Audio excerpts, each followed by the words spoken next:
tænker, der er ikke søvn i lige før.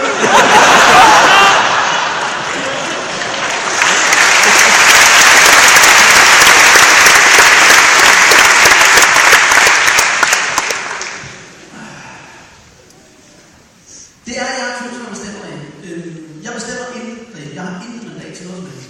Og det er faktisk ikke rigtigt. Jeg synes faktisk, det er ret. Vi har en meget sød overenskomst, min kone og jeg. Men hensyn til ferie, så har vi lavet en aftale. Det ene år, der bestemmer min kone, og det andet år, der bestemmer jeg ikke. For 2 år siden, så har hun fundet ud af, at jeg havde lyst til at tage til Tyrkiet. Og så vi var i Tyrkiet, og jeg kan godt lide Tyrkiet som land. Jeg kan godt lide befolkningen, jeg kan godt lide mentalitet. Det er dejligt, jeg kan godt lide mad.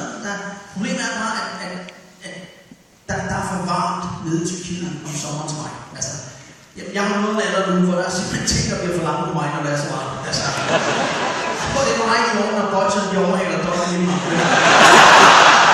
Men så bare til, hvor fanden kommer alle det kød fra, mand?